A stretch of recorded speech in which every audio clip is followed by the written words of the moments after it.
Hello mga ka-journey. So ayan, let's cook a fried chicken wings para sa mga nagtatrabaho dito sa bahay. So may mga nagpipintura kasi. So 2 tao sila. So pinagluto ko sila ng fried chicken wings and of course fried rice.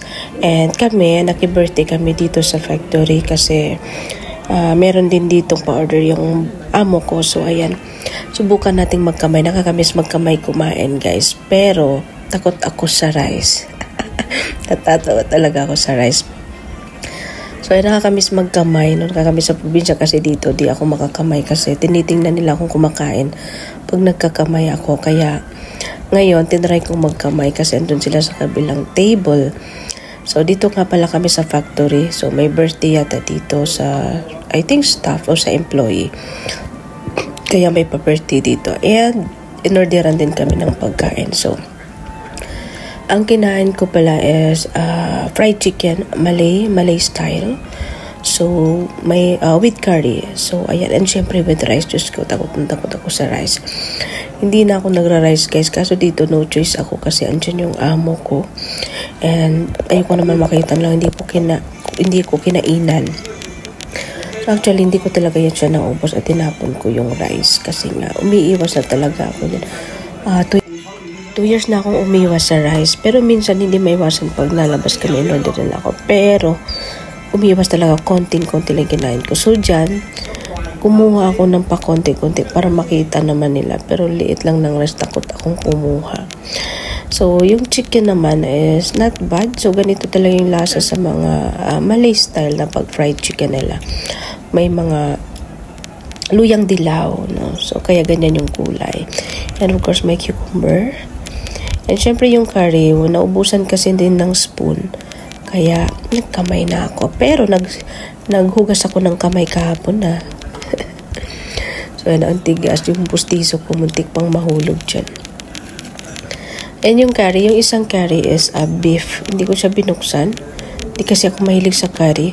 Yung binuksan ko ang chicken curry sa alaga ko. So suddenly, ang laman pala niya is chicken feet curry. So hindi ko siya tinry ko lang isang beses tapos naisip ko kasi yung basta dito na lang ako sa fried chicken and na video ko dito na ako nakaw guys kasi yung mga amo ko dun sa likod ko kaharap ko yung alaga ko. So ayan, hindi ako masyadong mahilig sa pipino, sa cucumber kasi dito kinain ko na lang din siya kasi nga umiwas ako sa rice para mabusog na ako. So ayan, hanggang sa naubos naman, no? And inubos ko yung chicken, syempre. So, shoutout ka pala sa ka-journey team So Good. And of course, thank you so much for always, ayan, support. Sa support, ayan, message hi. And sa lahat ng ka-Rochelle and Kilangga natin, maraming salamat sa mga supporta ninyo sa kanila. And syempre, still support lang tayo. So, ayan, para akong mahirap mag-video guys kasi yung camera ko tinatago ko sa gilid. Kaya, hindi ako nakaharap dyan. Pasensyahan nyo na. So, tinry ko lang magmukbang na magkamay. So, yung chili ang anghang. Siyempre, chili, di ba? Ang anghang ng sausawan.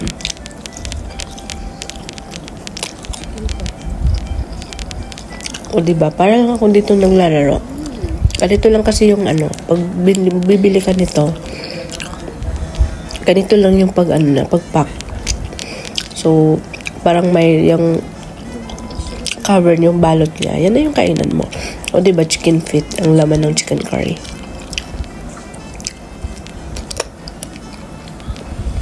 At bad naman siya, guys.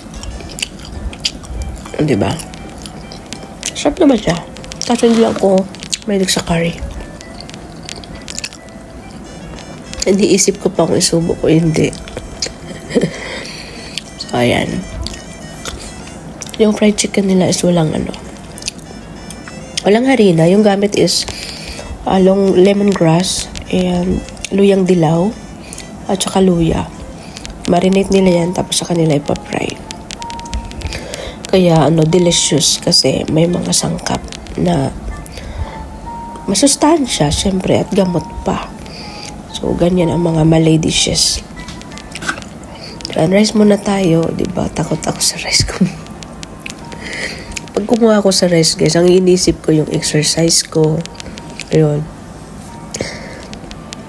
Kaya respeto lang talaga yung pag-ano ko sa rice. Pero, tinapon ko. Pagtapon ko, naisip ko, ang dami nagugutom. Yung ganon. Pero no choice ako. Kung ubusin ko naman, ako din yung kawawa. Useless din yung pag-ano ko. Diba? Mabilis lang kasi ako nataba sa rice talaga. Kaya iniwasan ko talaga siya. Lalo na ngayon, mahal ang bigas sa Pinas. Kaya nag-practice na din talaga ako.